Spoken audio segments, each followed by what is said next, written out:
Panalangin. Ilang Diyos, aming Ama na makapangyarihan sa lahat. Aming pinagpupulit ng papasalamat sa umagang ito, Lord. Patuloy, O Diyos, ang pag-iingat. Gabay sa amin, Lord, na makarating kami sa safe and sound sa lugar ng Lord. Patuloy mo ang pagkakalog sa amin.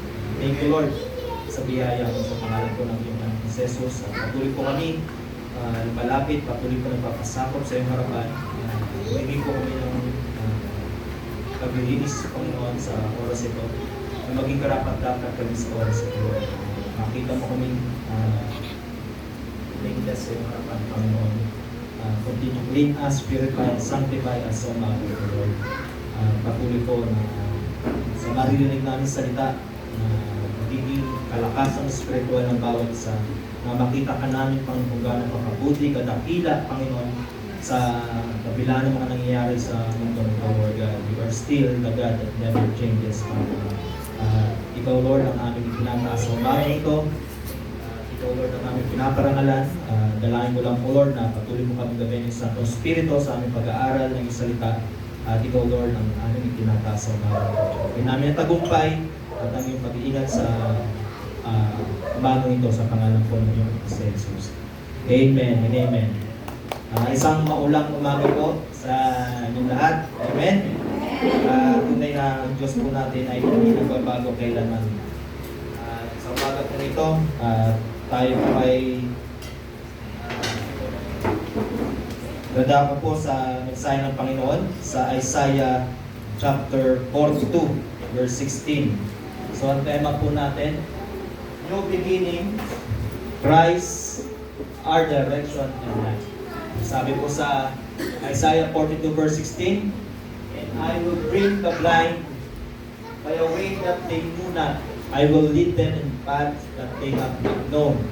I will make darkness light before them and put things straight. These things will I do unto them and not forsake them. So basahin ko po sa Tagalog. Sabi po sa Isaiah 42 verse 16, at aking aakayin ang bulag sa daan na hindi nila naalalaman. Sa mga landas na hindi nila nalalaman, sila ay aking papatnubayan. Aking gagawing liwanag ang kadiliman sa kanilang harapan. At ang mga baku-bakong lugar ay papatagin. Ang mga bagay na ito ay aking gagawin sa kanila at hindi ko sila pababayaan. So, ang tema po natin is when God lead us unto unfamiliar season, so Christ remains our direction, our light, and our confidence. So, saan po ba yung confidence natin ngayon? Sa kabila ng nangyayari ngayon, umulan. Amen? So, makikita natin, saan ba yung confidence natin ngayon? Sa pagpapatuloy po natin. So, a new beginning is not simply starting over. It is trusting Christ to lead us into what He has prepared. So, bago po tayo tumago sa ating point, historical context po muna tayo ng Isaiah 42. So, yung Isaiah 42 po, verse 16, ay isa po siya sa parteng malaki ng section ng Isaiah 40 to 55. Kung babasahin po natin ang Isaiah chapter 1 to 39, makikita po natin yung pagbabago ng tono ng scripture. Kasi sa chapter 1 to 39, nandito yung judgment. Pagdating po ng chapter 40, nandito na yung comfort here. Comfort here, may people, sabi po sa 40 verse 1. At marami pong naniniwala na scholar na yung full chapter po ng Isaiah is sa Isaiah talaga ang nagsulat. Ito po, ngayon ako yung news na yung scroll ni Isaiah, pinalit na ulit sa parang museo. At doon nakalatag yung mahabang scroll ni Isaiah. So ito po ay sinulat mismo na Isaiah bago pa yung generation. So ibig sabihin po, talagang prophesy ni prophet na nagbumula po sa Diyos. So Isaiah 42 verse 1 to 9, ito po yung una sa tinatawag na servant song. Ini-introduce po ng Diyos yung my servant whom I uphold. He shall bring forth judgment to the Gentiles. gentle po ang ating Diyos. A bruised reed shall need not break. Sabi po sa 42 verse 3. Pero sure na may establish niya yung justice. At binigay siya bilang covenant of the people for a light of the Gentiles. So 42 verse 6, para po idilat yung mga bulag. Gumaling yung makalaya yung mga nasa prison, bondage, prison from darkness. So ito po yung siya yung magsisilbing liwanag. Makikita na po natin kung sino yung liwanag na yan. Diba po? So sa 42 verse 7, dito po yung unang lumabas yung blind light. Babalikan po natin sa verse 16. Makikita po natin doon na ano po sabi sa verse 16? I will bring the blind by a way that they did not. Ito po, napakabuti ng Diyos. Titingnan po natin yung sitwasyon natin ngayon. Highway bulag. Bulag ba tayo sa katotohanan? Sa mga nangyayari sa buhay po natin, yung pagpapala na tatanggap natin sa Diyos, kilala ba natin ang Diyos? Hindi siya nagbabago, di ba po? He is the God yesterday, today, and forever.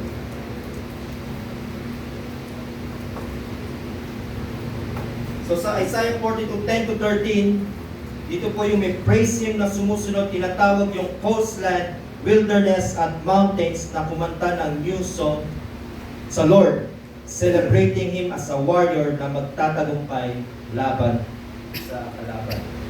At yung sumunod na verse po, 14-17, God speaking in first person. Ito po yung matagal akong tumahimik. Pero ngayon, a-action na siya. Parang mga anak na babae, gigibayin niya ang bundok at patutuyuin ng mga ilog. Ito po yung Babylon at yung obstacle sa exile. Sunod po yung verse 16, yung promise na akayin niya yung bulag sa daan na hindi nila alam, gagawing light yung darkness. Tapos yung verse 17, ito po yung warning na nagtitiwala sa mga idols. At sila po ay mapapahiya. Mapapaurong at ganap na papahiya. Sila na sa mga larawang inanyuan ay nagtitiwala. So makikita natin bakit po nagkaroon ng judgment. Dahil po yung Israel, nang makalabas sila sa Egypt, patuloy po silang bumabalik doon sa idols, sa katigasan ng ulo. Pero napakabuti ng Diyos dahil sa sumunod po na verse na chapter, yung chapter 43, kung mababasa po natin dyan, yung promise verse ay niritim sila ng Diyos. So sabi po sa Isaiah 42:18-25, ito po yung biglang naging yung tono ng sinasabi ni Isaiah, yung sarili ng bayan, ito mismo yung sila mismo yung bulag at sila yung bingi. Dahil sinasabi na ng mga ilang propeta na dumaan sa kanila, pero wala pa rin silang naririnig o hindi nila nakikita. Kasi yung Israel, yung nation, yung sariling bayan ng Diyos, meron silang calling, servant calling. Pero anong ginawa nila? Dahil sa katigasan ng ulo, patuloy silang nag-worship dun sa idol. Kaya makikita natin yung idol na yan. Diba? Hindi na ako magbabanggit pa ng ano, dahil alam naman natin kung ano yung idols na yan, na pinapara pa, pinaparada. Sa panahon nila Moises, tinataas pa. Diba? So, sa pagpapatuloy po ng kanilang henerasyon, ganun ang ginagawa nila. Kaya dumating ang judgment sa bayan ng Israel.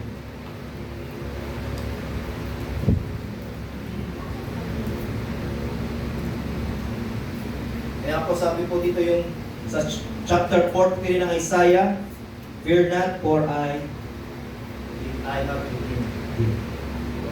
Andun pa din yung pangako ng Diyos. Sa kabila ng yung kanyang bayan ay tumatalikod, sumasamba sa iba't ibang Diyos-Diyosan, nandun pa rin yung biyaya ng Diyos na sila ay ililigtas.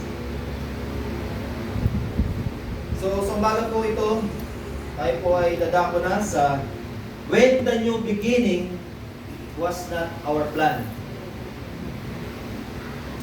Kasi po, yung panahon po natin ngayon, we are entering a new season or new beginning.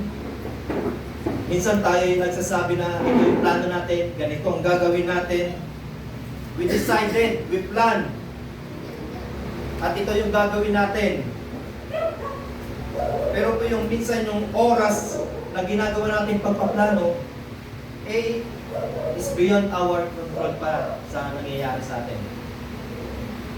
Kaya nga po, narito tayo ngayon para tignan ano ba yung saan ba tayo tutungo. Yan yung mga question na pumapasok sa ating isipan nung ang news na matagal nang dumating at ngayon na yung araw at buwan ay tinakda. Ano na ang susunod? Saan tayo dadalhin ng Diyos? Yan yung mga tanong na pumapasok sa atin nung marinig natin ang magandang balita. Pero mas maganda ang balita ng Diyos na ibibigay niya sa atin. Yung ating bang lugar na pupuntahan ay maayos, maganda? Meron ba tayong enough resources? O yung mga tao ba ay patuloy na pupunta pa rin? Diba? Magsisimba. At ano yung magiging epekto nito sa ating ministry? Yan yung mga question na umiikot sa ating isipan. Amen po ba? Kaya minsan natatanong tayo, Lord, what's happened? Bakit nangyari to?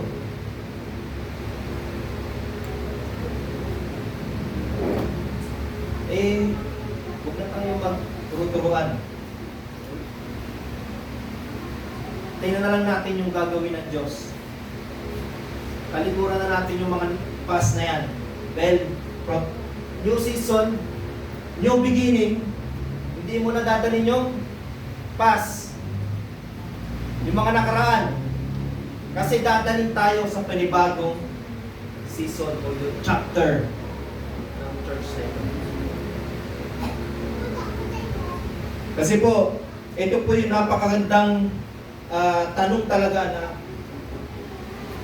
maintindihan natin. Who is leading us? Hindi po ang pastor, hindi po ang katabi nyo. Sino ang nag-lead? Ang Panginoong Jesus. Kasi po, ang church po, ito po'y sa Diyos. It belongs to Jesus. Jesus said in Matthew 16 verse 18, "I will build my church, and the gates of hell shall not prevail against it."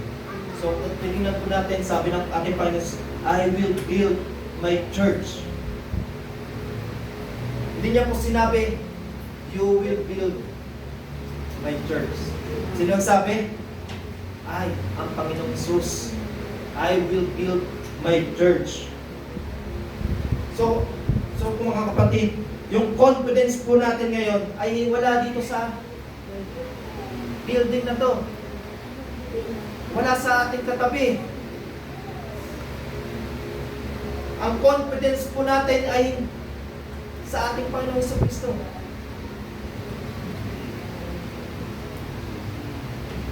Kaya po, magbago man ang building, yung address natin magbago, pero ang ating Panginoon Jesus, hindi po nagbabago. Amen? Hindi nagbabago ang ating Panginoon Jesus. Dahil sabi po sa Hebrew 13 verse 8, Jesus Christ the same yesterday, and today and forever. And that is where our faith begins. So sabi po sa ating unang point, yan. Point number 1, God may lead us through a way we have never known. So tingnan po natin sa Isaiah 42 verse 16, I will bring the blind by a way that they knew not. I will lead them in paths they have not known. Kung titingnan po natin yung paulit-ulit or emphasis na sinasabi, I will bring, I will lead. So ito po yung sinasabi niya sa kanyang bayan, nation, na hindi nakikita yung daan, pero alam nila na sila ay may nag-aalalay, may nag-lead. So ganun din po yung sa atin. Amen? Ganun din po yung sa atin. Ang Diyos ang magdadala, ang Diyos ang maglilid.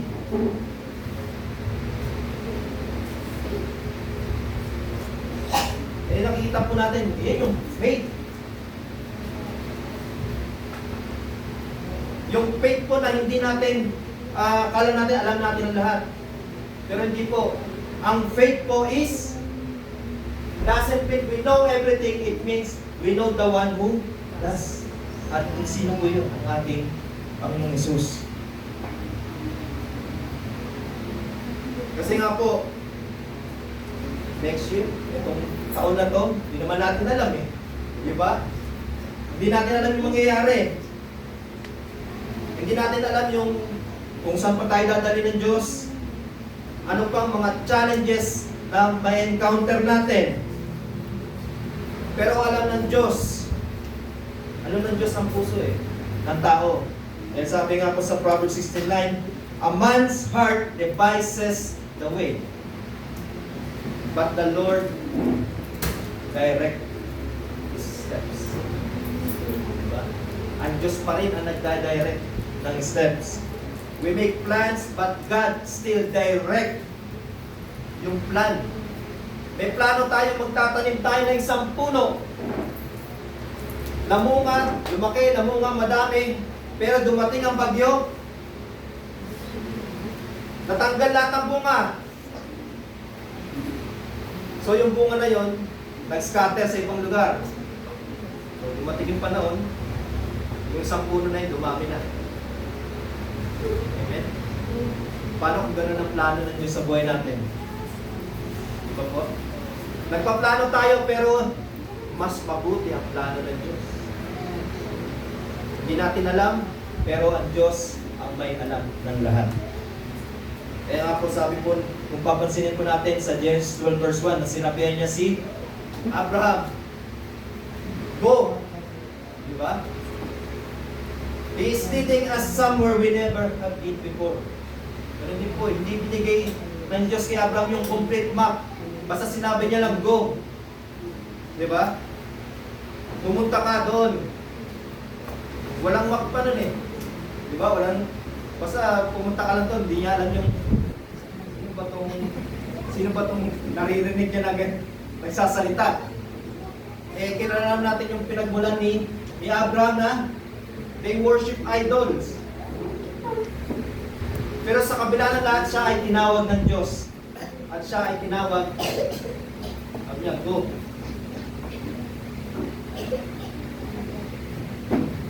Anong ginawa ni Abraham? Nagtiwala sa Diyos. Step at a time. So church, perhaps God is saying the same thing to us today. Kaya po, hindi natin alam yung nangyayari sa paligid natin, pero sumunod po tayo sa ating Panginoon. Kahit anong mangyari, umulan, bumagyo, babasa ka man ng ulan, sunod ka lang sa Diyos. Dahil hindi naman tayo naglilingkod sa tao, naglilingkod tayo sa ating Diyos. Amen? Sa point number 2, sabi po, when we cannot see the future, Christ is our light. So sabi po sa Isaiah 42 verse 16, Sa pagpapatuloy po, I will make darkness light before them. Ito po, napakaganda ng pangako ng Diyos. Katulad natin dati, we are in the darkness, pero niligtas tayo ng liwanag. At ang liwanag na yun ay ating Panginoong Hesus na nasa sa ating buhay. Kaya po kahit saan tayo pumunta, kahit madilim pa yan, hindi ka matatakot. Bakit? Christ is in you. Magliliwanag ka. At yun ay yung magiging reflection pag nakita ka ng iyong kapitbahay. Kristiyano to. Anak to ng Diyos. Kasi nagre-reflect sa'yo kung sino yung the way you speak, the way you move, Christ-like. Dahil yung liwanag na tinanggap natin ay yung ating Panginoong Jesucristo. Kaya po tayo po ay anak ng Diyos.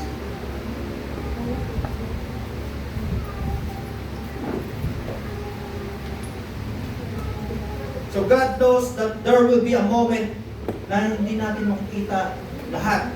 Hindi natin makikita yung buong picture na mangyayari sa atin ngayon. Naaalis tayo dito, hindi natin alam kung saan tayo tutungo.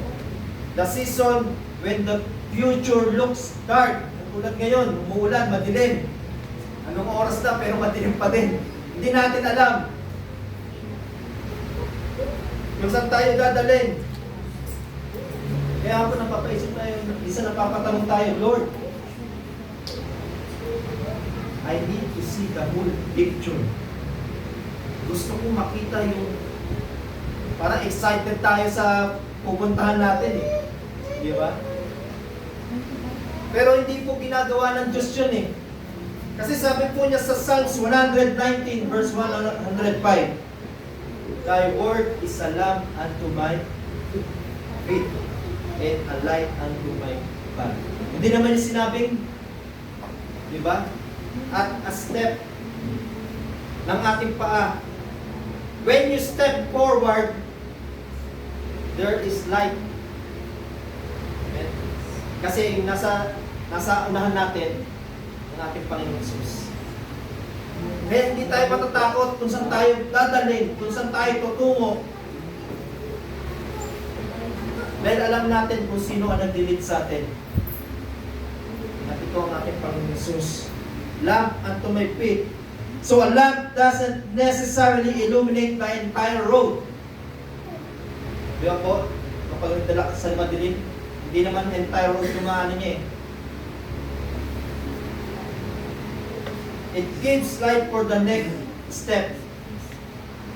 Di ba po? Dati, yan ang pagpunta sa mundo. Dala-dala ka lang yung lampar na ganyan. Sa gabi, maglalakad ka. Medyo uso-uso pa ang mga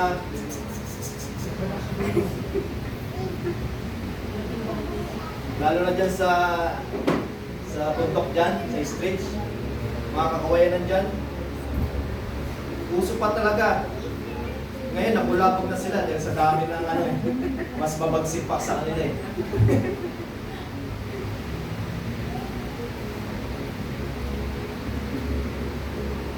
So not to, ito po, and perhaps that God is asking us right now. Hindi natin kailangan maintindihan lahat. Kasi kailangan lang natin pagkatiwala ito sa Diyos. Hindi natin responsibility yun. Take the next step with me. And who is our ultimate light? Jesus said in John 8:12, I am the light of this world. He that follow me shall not walk in darkness. So hindi na tayo lumalakad pa sa kadiliman kasi nasa sa atin na yung liwanag. But shall have the light of life. Jesus is the light. So we don't know what to do. Tingnan lang natin ang Panginoong Hesus. Dahil siya yung nagbibigay liwanag sa atin. Siya yung nagbibigay ng kapahingahan sa atin. Hindi natin alam kung saan tayo tutungo. Tingnan natin ang Panginoong Hesus. Sumunod tayo sa Kanya. Madilim man ang hinaharap natin, manatili tayo sa ating Panginoon sa Kristo.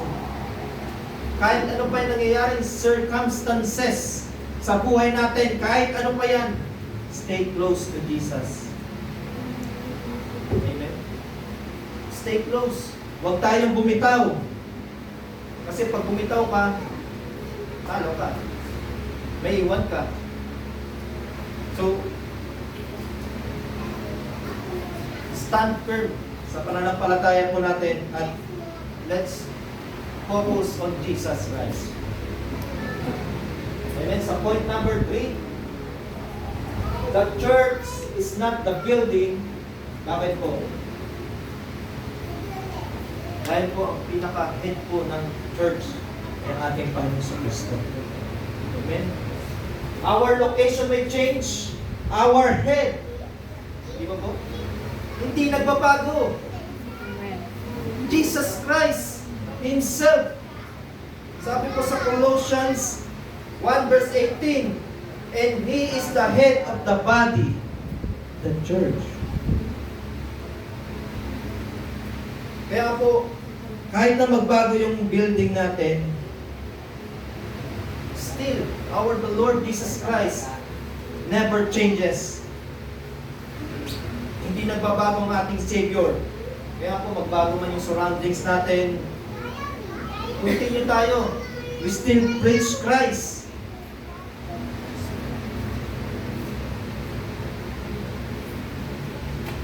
We still preach Christ crucified. Still worship Christ. We still serve and follow Christ. We still pray. Make disciple. Pero yan po yung mission. Hindi lang po sa apostle. Yan din po. Kasi kailangan makita sa church natin yan. Yung bunga. So we make disciple kahit lumabas tayo dito. Hindi nagbabago yung mission. We still preach, we still pray, we make disciples, pero sa tulong po ng Santong Espiritu, we reach people with the gospel of God because our ministry does not depend on a particular building. Dahil po ang ministry na to na ginagawa natin, ito po ay nakadepend po sa aking Panginoon sa Kristo. Kaya po, ang question po na ngayon, where are we going? No, hindi na po yun ngayon. Where is Christ leading us? Hindi na po yung question natin. Lord, saan mo kami natin? Hindi ka na mangangamba. Hindi ka na matatakot. Bakit? Alam mo kung sino yung mag-delete. Diba? Kaya nga po si Brother Robert, hindi nangangamba sa kung anong kakainin. Kasi alam niya kung sino ang nag-provide eh. Ganun din po sa atin. Kung titignan natin, ilang taon? 42 years. Sa 42 years na yan, kailangan pa ba tayo matakot? Diba? Hindi na natin kailangan matakot. Bakit?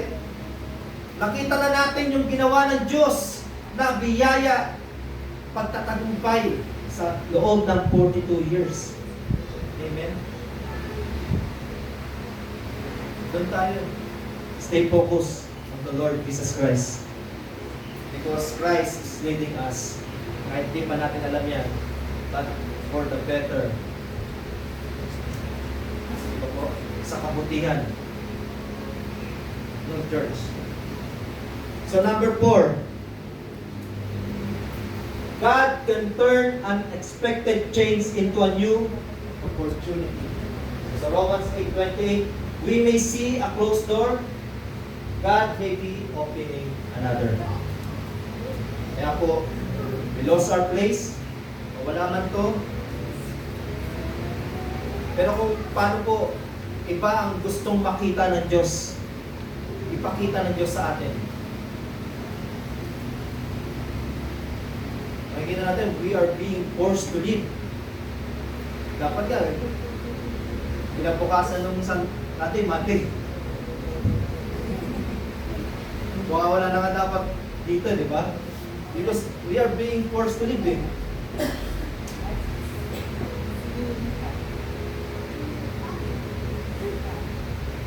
Kaya nga po, makikita natin, saan tayo papadala ng Diyos? Yung pinto, nagsasarado na. Pero merong deeper, bigger na pinto na ipagkakaloob ang Diyos sa atin.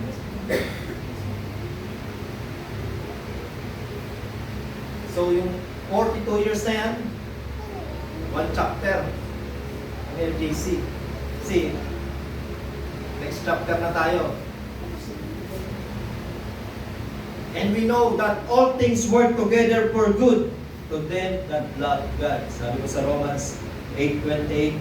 So it doesn't say everything that happened is good. Hindi lahat. Di ba po?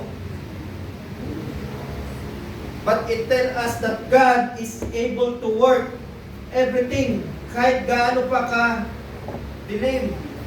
Nung nangyayari sa paligid natin, sa loob ng 42 years, ang Diyos ang nagtatagumpay pa rin sa church na ito. Amen? Hindi niya tayo pinababayaan. Kaya nga po, ang responsibility, our responsibility is not to understand everything. Our responsibility is to trust the living God. Trust the Lord Jesus Christ. Amen? So point number 5. Listen ko na po. Sabi po sa point number 5, so ito po, the new location can become a new mission field. So where will our church meet? So tanong ko din po, who will God bring into our reach? Pag lumabas tayo, sino pa yung dadalhin sa atin? Ng Diyos.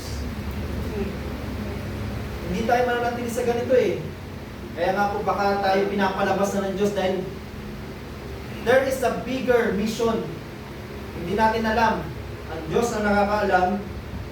Baka merong mga pamilya na nangangailangan sa ating Panginoong Jesucristo at kailangan na lumabas ang LJC Binangonan. Dahil meron ng mga taong nasasaktan. May mga bata na kailangan marinig ang gospel ng Diyos. At may mga tao na hindi pa nakakalakad sa loob ng church. At mayroong mga tao na nananalangin para sila ay maabot din. Baka yun po yung mission ng Diyos sa atin.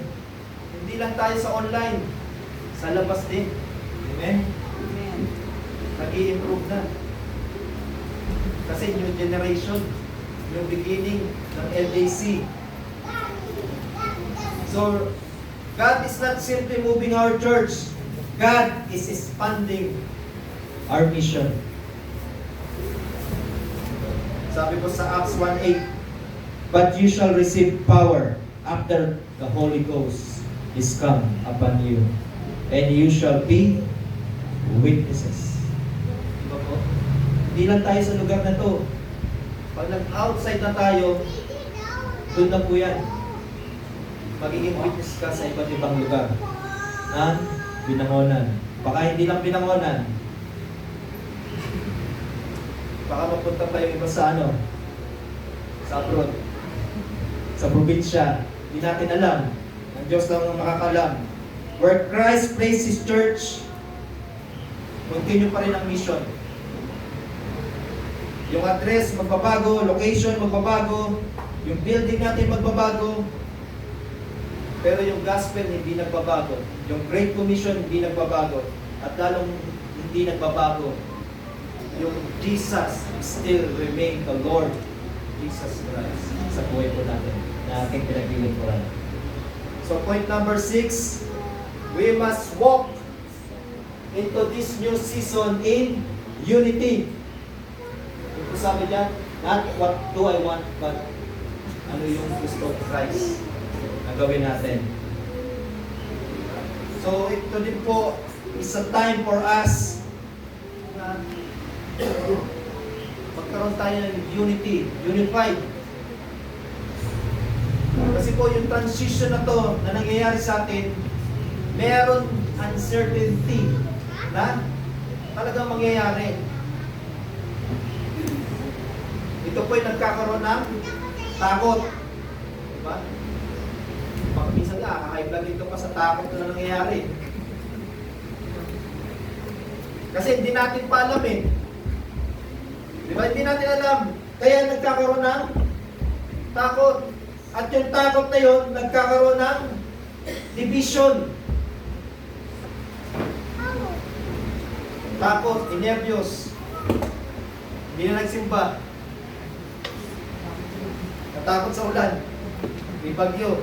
Ilang beses nag-alert eh. So we must guard our hearts. This is not the time to focus on what do I want. Ano yung gusto kong gawin? Ito po yung kailangan na makafocus tayo. What does Christ, diba? What for us? Ano yung gusto ni Kristo sa buhay natin? What is my preference? Kailangan pa ba natin yung tanong na gano'n? No, kasi ang Diyos na mismo yung direction natin. Si Christ na yung direction natin. Kasi po, what is God preparing for us? Napakalaki yung picture na pinapakita ng Diyos sa buhay po natin. Sa church na ito. Huwag tayong matakot. Kasama natin ang Diyos. Umulan, bumagyo. Ayos lang. Kasama natin ang Diyos. Diba? So sabi po sa Philippians 3:13-14, sabi po, forgetting those things which are behind. Kaya nga po, yung 42 years na yan, we honor the memories, we honor the people, we should thank God for every prayer, every worship service na nangyari sa lugar na ito, every testimony, every soul na na-touch. Pero hindi tayo mananatili doon. Kasi po, ano sabi sa verse ng Philippians? Forgetting those things which are behind and reaching forth unto those things which are before. So we should be thankful for what God has done in the previous place. Nga po, honor, the memories, tao, lahat na nakasabulan, nakasalamuhan natin, that for 2 years dito sa lugar na to, dahil mas maganda ang dadali ng Diyos ahead na future natin. Amen? Hindi lang yun mo, hindi lang ito. Expansion na eh. Amen? Expansion na po nangyayari sa atin. Kaya po, there is a new chapter ahead. And if Christ is leading us, we can move forward. Makakapagpatuloy tayo dahil alam natin si Kristo ang nag-lead sa atin at nagagabay sa atin. So number 7, maba. So God has not forsaken us. So sabi po dyan sa Isaiah 42, the God who holds tomorrow is already there.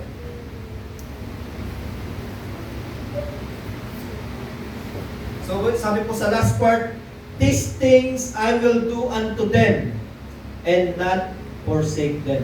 Yun po yung sabi ng Panginoon sa kanyang bayan. Sa mga Israelita na matitigas ang ulo, na mga bulag at bingi sa katotohanan. Still, ito pa rin ang gagawin ng Diyos. I will not forsake them. So, ganun din po yung sa atin. Kahit anong mangyari, ang Diyos po hindi tayo iniiwan, hindi niya tayo pinababayaan. God will not forsake us. Kaya po, kahit aalis tayo sa lugar na ito, we are not leaving God's presence. Huwag nating hayaan na, di ba? Hindi naman mananatili ang presensya ng Diyos dito eh. Saan ka man pumunta, saan lugar, kasama mo ang presensya ng Diyos. Amen? Dahil po sabi sa Hebrew 13 verse 5, I will never leave thee nor forsake thee. So church, that is enough. So hindi natin kailangan malaman ang lahat. Diba? Kailangan lang po natin malaman, Lord, where are you leading us? Saan mo kami dadalhin? Dahil ang pangako mo, di mo kami iiwan, di mo kami pababayaan. Dahil alam ko, ikaw ay laging nariyan. Dahil ang Diyos, siya ang may hawak ng ating kinabukasan. Ang Diyos natin, nandun na, ahead of us. Bago pa natin inisip, naroon na ang Diyos. Diba? Magbalik na lang tayo, nandun ang Diyos.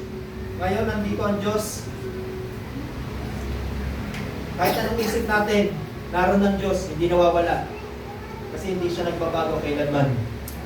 So number 8, Christ is our way, our life, and our destination. At ito po yung puso ng ating mensahe.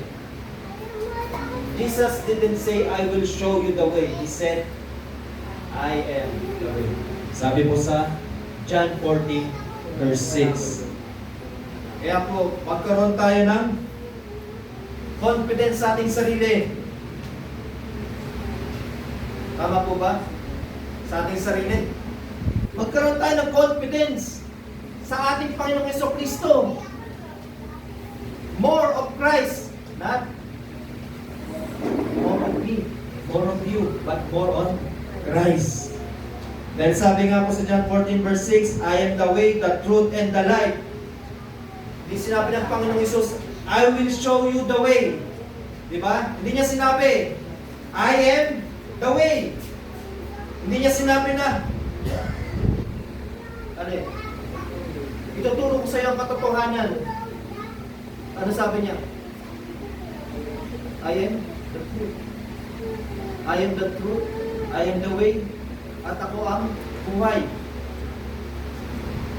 Kaya nga po, we can move forward kahit na hindi natin alam ang patutunguhan, pero alam natin ang way natin ay ang Panginoong Hesus. Hindi natin alam ang direction, meron tayong guide, ang ating Panginoong Hesus. Hindi natin nakikita ang kinabukasan, pero meron tayong light sa ating kinabukasan. At ito ang ating Panginoong Jesucristo. Na tayo likas sa tao na ang tawag yun, nakakaramdam ng uncertainty.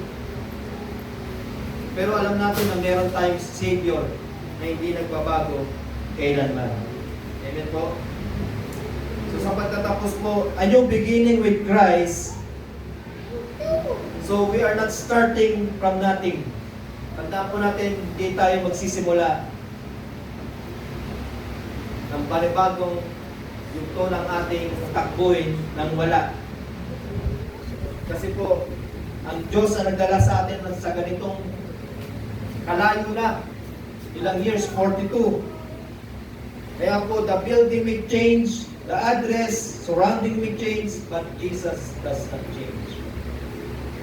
So our mission does not change, the gospel does not change, but God's promises do not change. Kaya po, huwag tayong matakot na lumakad. Huwag tayong matakot na magkaroon ng takot sa puso natin, uncertainty. Magkaroon tayo po ng panalangin with unity. Not looking backward. Huwag na tayo tumingin sa likuran natin. Let's look forward sa tulong po ng ating Panginoon. Not trusting in ourselves, but trusting in the Lord Jesus Christ. Kaya po, ito po yung closing scripture. Sabi po sa Proverbs 3:5-6, trust in the Lord with all thine heart and lean not unto all understanding. In all thy ways acknowledge Him, and He shall direct thy path. So sabi, trust. Trust in the Lord ng buong puso. Hindi half-hearted. Hindi buong puso. Buong buo. At huwag tayong manangan sa ating kaisipan. Dahil merong mga bagay na hindi natin nauunawaan. Hindi makaya i-contain ng ating isipan ang Diyos na lumalang ng sanlibutan. Kaya nga po, we should acknowledge Him always. In our decision, in our plans, finances, ministry, in our new location, in everything, acknowledge Christ in our life. And then God direct. Amen? Ang Diyos ang magka-direct ng ating paths. And that is the promise. We don't have to know the whole road. God will direct our path. So, ito po, yan po, sabi po dyan, yung final declaration natin. Kaya ba natin basahin? Amen? So, basahin po natin sabay-sabay.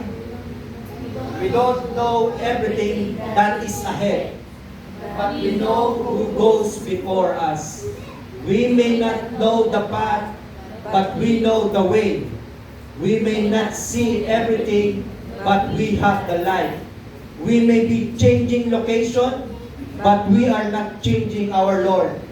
We may be entering a new beginning, but we are not beginning without God.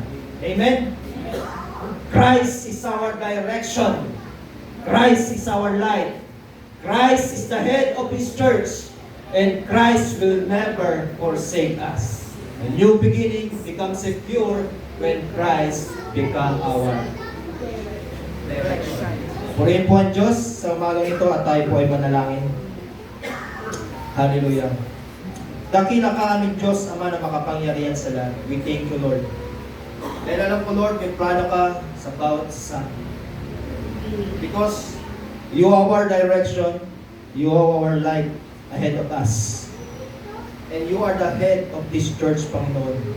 And we know, Lord, that you never leave us or nor forsake us. From this new beginning sa aming church, Panginoon, we know that we are secure in Christ. And you are our direction. So, Lord, we continue to trust you. And we continue to follow you, Lord. And we continue to worship you in spirit and in truth. Lord, we serve you, Lord. And I know, Lord, that we can move forward together in this faith, Lord. Na kami ay patuloy na mga hawakan, Panginoon, sa iyong pangalan ng iyong anak na si Jesus. Because you are our Savior, our light and Redeemer, Panginoon. You are bringing light, Panginoon, sa buhay po namin, Panginoon. Na kami dati nasa kadiliman, ngayon kami ay nasa liwanag. Hindi kami matitinag sa anong nangyayari ngayon. Dahil ikaw, Lord, ang Diyos na gumagabay sa amin saan man kami pumaroon, Lord God. And Lord, we thank you. Dahil alam ko, Lord, na pinipare mo na lahat sa buhay po ng bawat isa, Lord. Every finances, resources, Panginoon. Lord, hindi kami tumitingin doon. Tumitingin kami sa iyo, Panginoon. Because ikaw, Lord, ang siyang kikilos at gagawa, Panginoon, sa iyong church, Panginoon. Dahil ikaw, Lord, ang the great provider, Panginoon, ng church na ito. You are the great provider. And you are the great light, Panginoon, sa buhay ng bawat isa.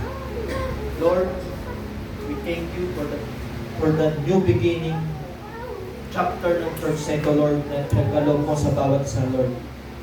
Dalangin ko lang po, patuloy mo kami pagkaisahin, Lord, in unity, Panginoon. Sa panalangin, Panginoon. Sa pagpupuri, pagsamba sa iyo, Panginoon. Saan man kami maroon. Ikaw, Lord, ang makita, hindi ang aming mga sarili, Lord. na makita ang iyong pangalan ng iyong anak na si Jesus sa buhay po ng bawat isa.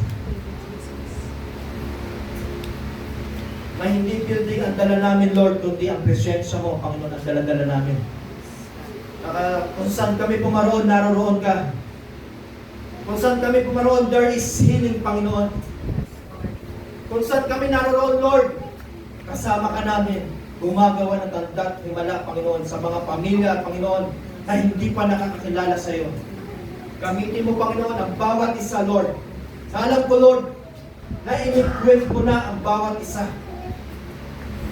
That you empowered everyone by the power of your Holy Spirit, Panginoon, to reach every soul, Panginoon, na mapupuntahan namin. Kung saan mo dadalhin ang aming panyapak, Lord, ikaw, Lord, ikaw ang namumuna sa amin. Hindi kami matatakot dahil ikaw, Lord, ang kasama namin saan man kami pumaroon. And Lord, we thank you for your grace and mercy at sa tagumpay na meron kami kay Kristo, Panginoon. Thank you, Holy Spirit, sa umagang ito, na siya nagbibigay kalakasan, encouragement sa bawat isa. Dalangin ko, Lord, na patuloy mo kami ingatan gabayan sa aming paghiwa-hiwalay sa oras ito, Lord. At patuloy, O Diyos, na mataas ang iyong dakilang pangalan sa buhay po ng bawat isa, ang pangalan po ng iyong anak na si Jesus. Dahil kung wala po ang iyong pangalan ng iyong anak, ang aming tagapagligtas sa buhay po namin, wala kami magagawa. Kaya Lord, we thank you dahil patuloy mong pinapaalala sa amin na ikaw ang Diyos na hindi nagbabago kailanman. Ang Diyos noon, ngayon, at magpakailanman. Handang sumaklolo sa lahat ng panahon at pagkakataon na dumarating sa aming buhay. Kaya Lord, we thank you sa bigger mission na pinagkakaloob mo sa bawat isa. Ikaw, Lord, ang manguna. Ikaw ang maggabay sa amin. Because you are our direction. You are our way. The life, Panginoon, sa buhay na walang hanggan. Sa pangalan po ng iyong anak na si Jesus. Purihin ka, dakilain ka, sambahin ka. At ito po ang sabot dalangin. At ang anak ng Diyos, ang lahat ng anak ng Diyos ay magsabi ng malakas na Amen. Amen. Glory to God.